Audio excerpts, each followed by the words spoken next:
Out of the past, phantoms of a world gone by, speak again the immortal tale, the last day of a condemned man.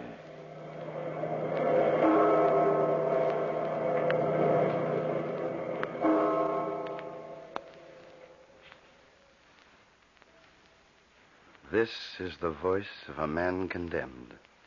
Condemned by the law of the state and by freaky circumstance. I am, by all ordinary standards, a good citizen of France. I have fought under Bonaparte. I have served my country, married and fathered a child. But all those things come to nothing in the cell of the condemned. Hour by hour I await my pardon. But it will not come. I know that. For this is the working of a curse. A curse placed upon my father to last through all the generations of his line, for having loved too well a woman who was promised to another man. Each day, the specters of those who have gone before me in this cell accuse me and pass before me to disappoint all my hopes and to horrify me. They're here again. Murderers, thieves, all of them. Andre, your nerves. Sit down, my friend. Control yourself. These things are only pictures in your mind. No. They're real, Francois. They are the homeless spirits of the condemned murderers and thieves who were in this cell in years gone by. They've come to haunt me, to welcome me among the condemned. But you know you've done nothing, really. Nothing that is a crime. But everyone thinks I have. My wife, my daughter, they've accused me. Think of it, Francois. They have accused me of my own murder and of a crime against my own family. Oh, Francois, I wouldn't even harm a hair of their precious heads. Then these ghosts are...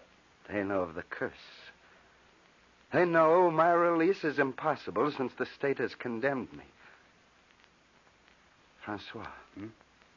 Francois, what if some of them were as innocent as I am, condemned and executed on false evidence? Perhaps that's why they've come to welcome me to the guillotine. But you have every reason to hope for a pardon when the case is reviewed, Andre. You know you're innocent. Forget these ghosts, Andre. When you're free, they'll vanish from your mind.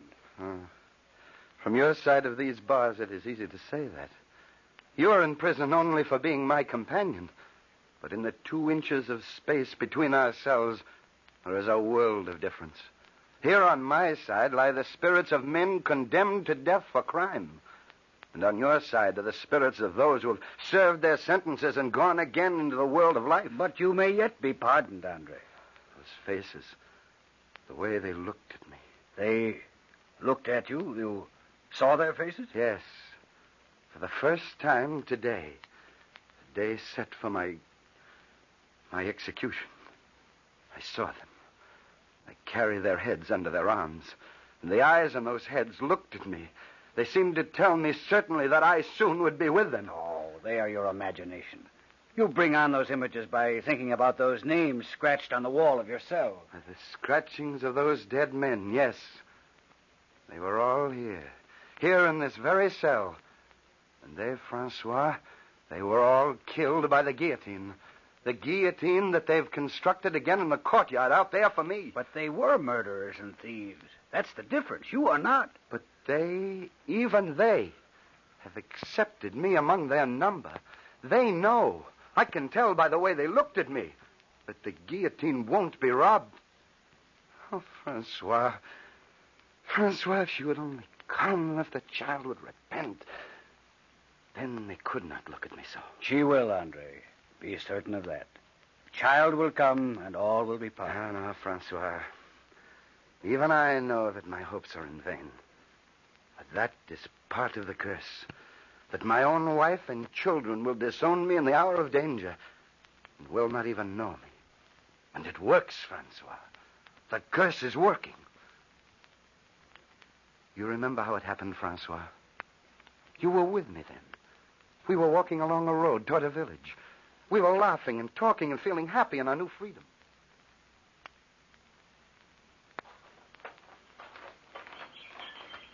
Oh, just think, Andre. Tomorrow we'll be home. Paris, our wives, everything we've been dreaming of. Yep. Only a few days ago we were forgotten men, prisoners of war. Forgotten after the war was over and our Napoleon was defeated. We were still left to rot. That's the price of defeat. I know, Francois, but we have escaped from those horrors. This is France. That should be enough, I suppose. But think of home, Francois. Home after so long. Perhaps after so long, Paris will not be the way you imagine it. Perhaps it's changed. Paris? Never. Paris does not change, not as home. Nor the heart of one who loves you as well as my Lorraine. My wife, Lorraine, loves me. Let us stop for a moment and rest, Francois. Tell me, aren't you anxious to get back to your wife and your child? My wife is dead, Andre. And we never had a child. I'm sorry, Francois. I didn't know. It's long past now, Andre. Thank you, though, for your sympathy. But I do know that tomorrow, or the next day, when we do come to Paris after this long journey, you will feel happy. And I'm glad for you. Thank you, Francois. I'm glad for you because there's never been a better companion, Andre. Through everything, we've never had trouble. You are, I believe, the gentlest man I've ever met. And you too, Francois, have been a good companion. But a tired one, eh? Perhaps. But I suppose anyone's entitled to that after what we've been through. But here, my stomach's crying for food. I'll go on into the village alone and see what I can get. That's better anyway. You're better at getting people to give us food than I am. Just think, after tomorrow, we'll never beg again. If you don't come back within a short time, I'll follow you into the village and help you, should you have fallen into trouble. Oh, there will be no trouble. People don't mind giving to poor, tired soldiers like us. I'll be back, Francois. I'll meet you here.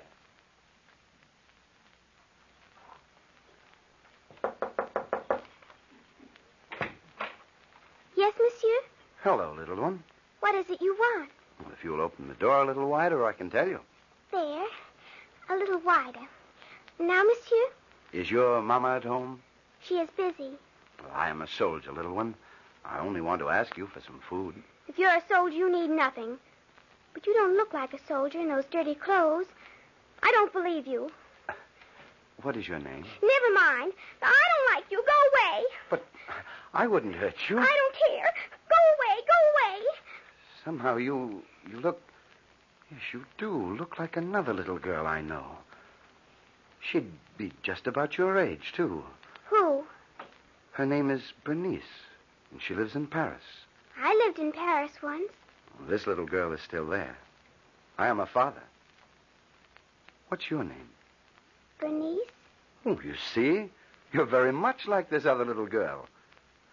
How long have you been away from Paris? Only... Never mind. Go on away. But maybe you... No, you couldn't be my little girl, could you? Where is your papa? Papa is gone. Gone away for a long time. He died in the war. Oh, I'm sorry. Bernice, would you give me something to eat? No, I won't. Go to the market if you want something to eat. They have food there. Bernice? Oh, Bernice, darling. Yes, Mama. Was there someone at the door? A nasty man who said he was a soldier. A soldier? He didn't look like a soldier to me. He was all dressed in awful old clothes. What did he want? He wanted something to eat. I sent him to the market. They have food there. Oh, Bernice, you shouldn't have done that. Oh, well, it doesn't matter. He will find something. But, Bernice, is that the man going off down the street there? Yes. There's something about him. His back, perhaps, that looks like your father. Oh, that's impossible. Andre's dead. We had the report from the general himself. Papa was a hero. You said so, Mama. Yes. But sometimes, darling, I wish we hadn't moved from Paris quite so quickly after we heard. Perhaps...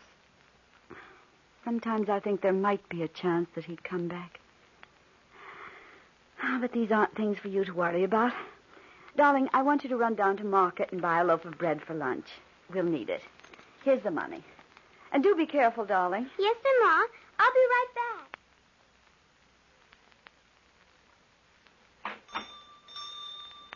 Monsieur Baker, my maman sent me for some of that bread she likes so much. Why, Bernice Germain. I thought your mama was going away to visit in Lyon. Well, she is, monsieur, but she hasn't left yet. Pardon, monsieur. But did I hear you call this child Bernice Germain? Yes, that is her name. Bernice Germain? Then it is you.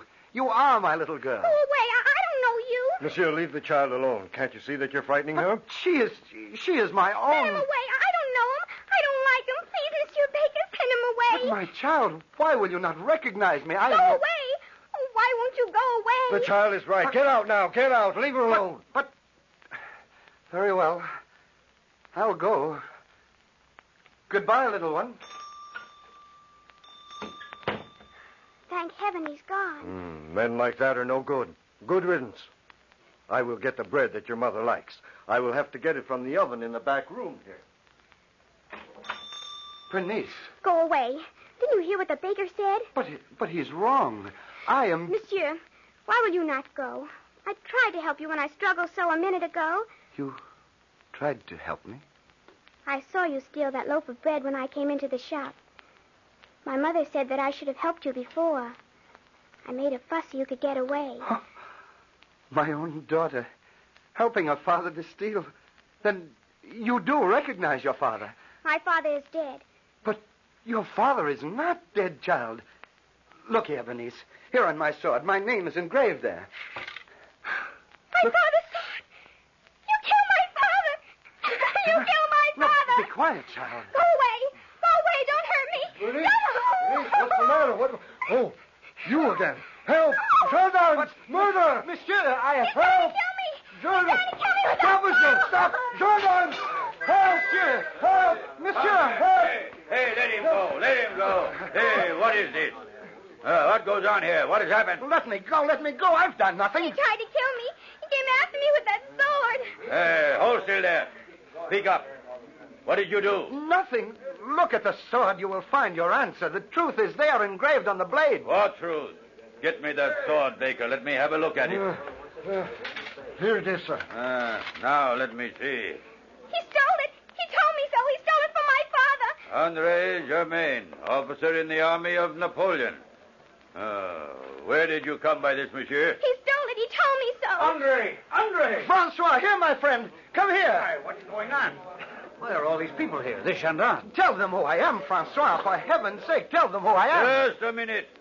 Who are you? I was waiting in the fields for my friend to come back. We're on our way to Paris. Waiting in the field, eh? Ha! Murderers, thieves, that's what you are. Roaming around the countryside, plundering small villages. Come with me, both of you. Mama, here. Hold, officer, just a moment. That voice. That's the voice of my wife, of Lorraine. Oh, you are mad. Come along. Bernice. Oh, Bernice, my darling, what has happened? That man, Mama. That man tried to cut me with a sword. He says, madame, that he is your husband. My husband? Lorraine, don't you know me? Don't you know me, Lorraine? But my Andre is... Have these few years changed me so much, Lorraine? No. No, you are not my husband. My Andre died. My Andre died years ago.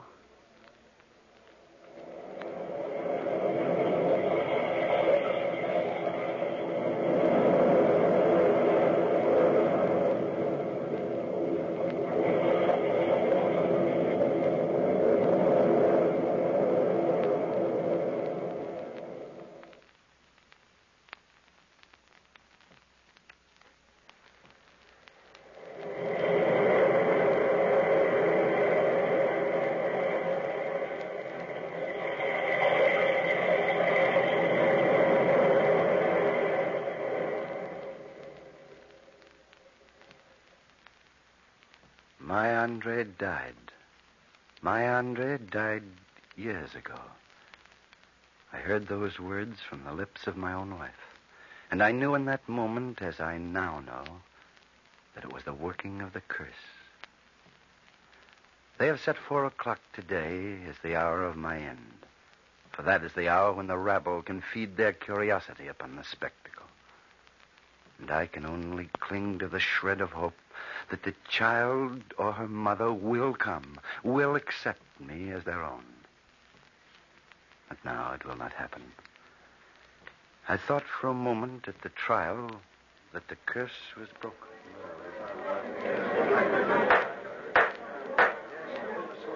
That man was at our door. He threatened my child then, from what she says. Later, when I came looking for her at the market, I found the scene I've told you about. That will be all, madame. Thank you. Bernice Germain, please take the stand. Bernice Germain, now remember, child, that all you say must be the truth. Tell us what happened on that day in the market when you met this man there. He tried to kill me with a sword.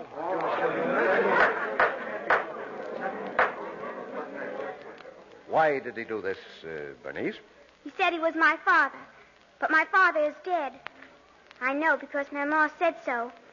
And he wanted to show me his sword, he said. Then he swung it at me. And, is this the sword, Bernice? Yes. Did he take it out of its sheath? Oh, yes.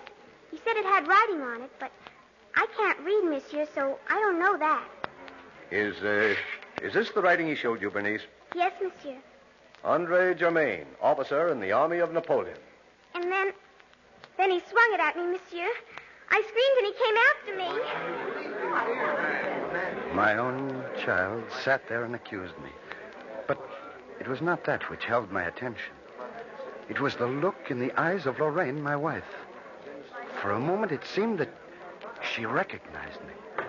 And then, as the attorney reached the final words of his charge to the court, she looked at me again as a stranger, It is my a duty criminal.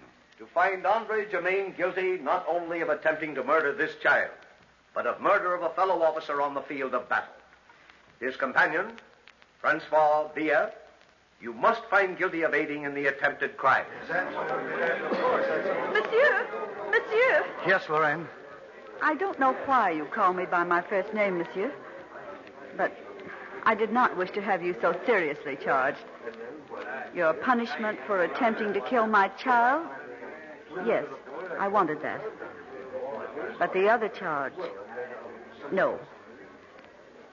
For I know well that my Andre died honorably on the field of battle. But Lorraine, I am Andre. Don't you recognize me? Don't you know me? I will do everything I can to have you acquitted of the charge of his murder, monsieur.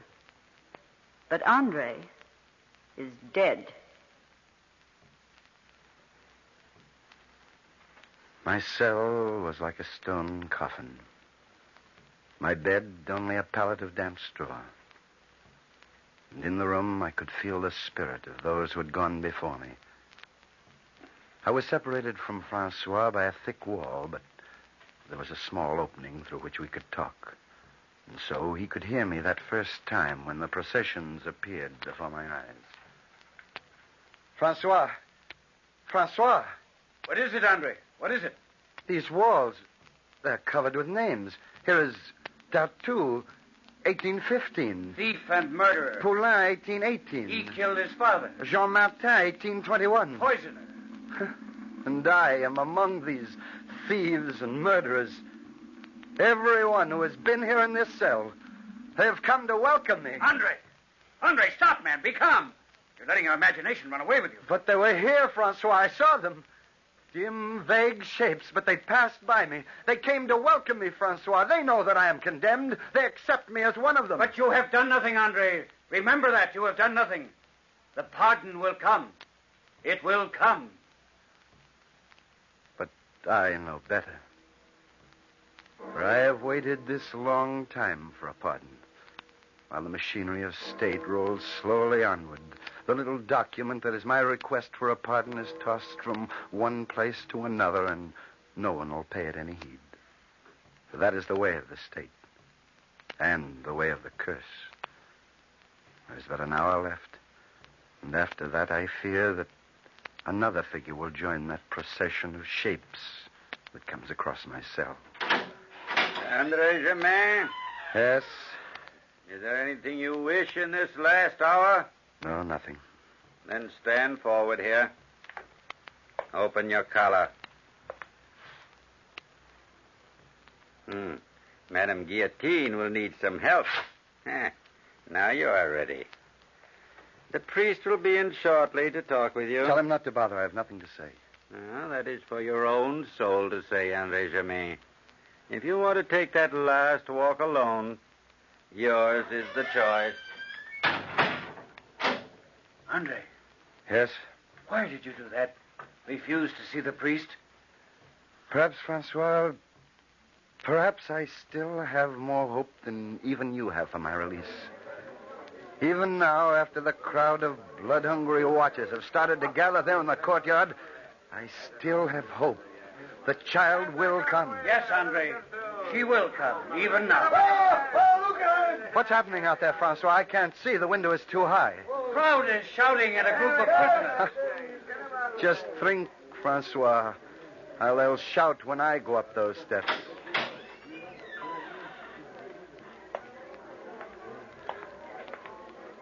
I don't want to come here, Maman. You must. You must. Go quickly, Bernice, quickly. Bernice, Lorraine, they've come. His cell is here, madame. You may not stay long. I don't want to, Maman. Go quickly, Bernice. Go up to the bars. Here, come along. Bernice, my child. That the man, Maman? Yes, He looks so different. it is dark in here. Lorraine. Bernice, my child, say something. The child thought, monsieur... Maman. Bernice, say something. Bernice, Lorraine. No, Maman. No! No! The child thought, monsieur, that perhaps she had been mistaken. But you, Lorraine, you must know me. No, monsieur. Neither Bernice nor I was wrong. My husband died on the battlefields. My Andre is mourned as a hero of France. No, monsieur. You couldn't possibly be that man.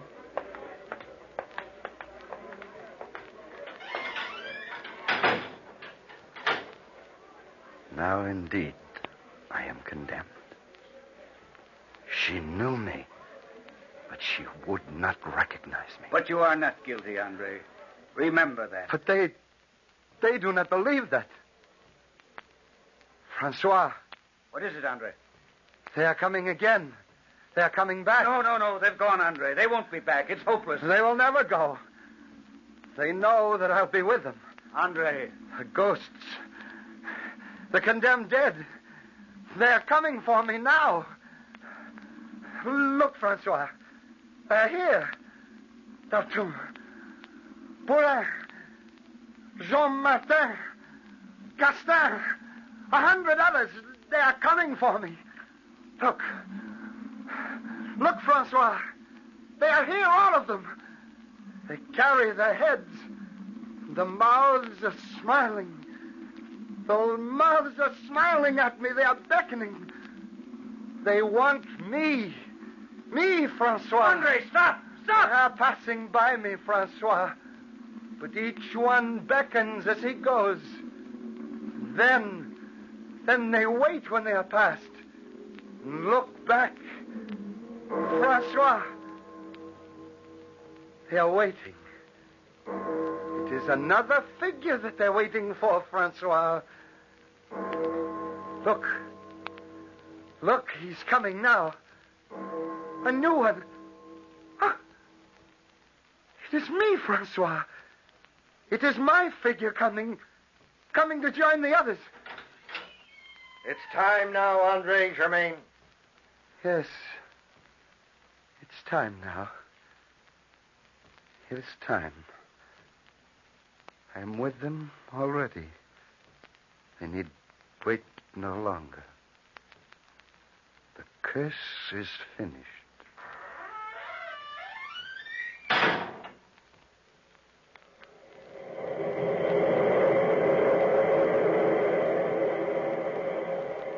From the time-worn pages of the past, we have brought you the story, The Last Day of a Condemned Man. Bellkeeper, toll the bell.